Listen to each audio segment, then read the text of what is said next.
प्यारे बच्चों, प्रश्नावली 3.2 का क्वेश्चन नंबर 2 का फोर्थ पार्ट देखिए। मीना 2000 रुपये निकालने के लिए एक बैंक गई। उसने खजांची से 50 रुपये और 100 रुपये के नोट देने के लिए कहा। मीना ने कुल 25 नोट प्राप्त किए। ज्ञात कीजिए कि उसने 50 रुपये और 100 रुपये के कितने नोट प्राप्त किए। हमें अलग अलग नोट देखने हैं कि उसने कितने नोट 50 के लिए हैं और कितने नोट 100 के लिए हैं। तो पहले हमें मानना पड़ेगा, माना 50 रुपये के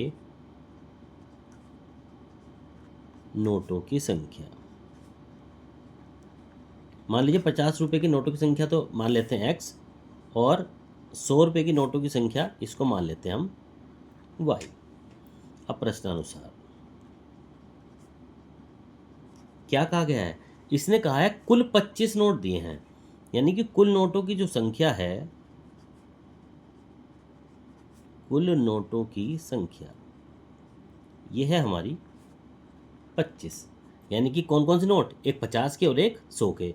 50 के नोटों की संख्या को माना x और 100 रुपये के नोटों की संख्या को माना है y। इन दोनों को मिला के हमारे 25 नोट आते हैं। तो ये आ गई हमारी समीकरण नंबर 1। दूसरी स्थिति देखिए। दूसरी स्थिति में क्या कहा है? उसने कहा है 50 रुपये के हमने x नोट माने हैं और 100 रुपये के हमने y नोट माने हैं। टोटल कितने पैसे निकालने हैं? हमें 2000 रुपये निकालने हैं। तो यानी कि ऐसे लिखते हैं, 50 के तो x नोट और प्लस 100 के y नोट। टोटल कितने होने चाहिए? ये हमारे 2000 रुपये होने चाहिए। ठीक है, यानी कि 50x प्लस 100y बराबर 2000। अगर हम यहाँ 50 कॉमन ले लें तो आ जाता है हमारा x प्लस 2y बराबर 40। ये आ जाती है समीकरण नंबर 2।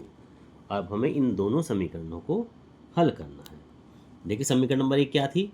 ये थी हमारी x प्लस वाई बराबर 25, ये थी समीकरण नंबर 1।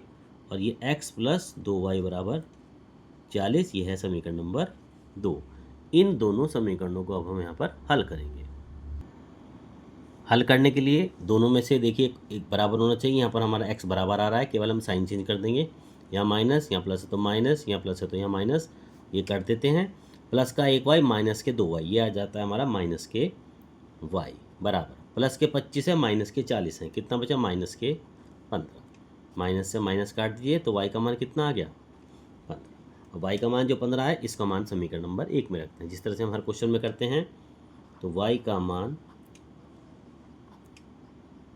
समीकरण नंबर 1 में रखने पर, समीकरण नंबर 1 थी x प्लस वाई बराबर 25, तो इसका मान रख दीजिए। ये थी हमारी x प्लस वाई बराबर 25। तो x प्लस वाई का मान है हमारा 15 बराबर 25, या x बराबर 25 माइनस 15, कितना आ गए? 10। तो x का मान आ गया हमारा 10, y का मान आ गया हमारा 15। यानी कि 50 रुपये के नोटों की संख्या थी हमारी 10 और 100 रुपये के नोटों की संख्या थी हमारी 15। ठीक है, तो यहाँ लिख दीजिए, इसीलिए 50 के कुल नोट जो हमने x माने थे, इसकी संख्या तो है हमारी 10, और 100 रुपये के कुल नोट जो हमने y माने थे, इसकी संख्या हमारी 15। ठीक है बच्चों, तो देखिए 50 की 10 में गुणा करेंगे 500, 100 की 15 में गुणा करेंगे 1500, 1500 और 500 पूरे 2000 रुपये बैठते हैं। और क्वेश्चन में यही कहा था कि उसने 2000 रुपये निकालने थे। तो इस तरह से ये प्रश्नावली 3.2 का दूसरे का फोर्थ पार्ट कंप्लीट हो जाता है।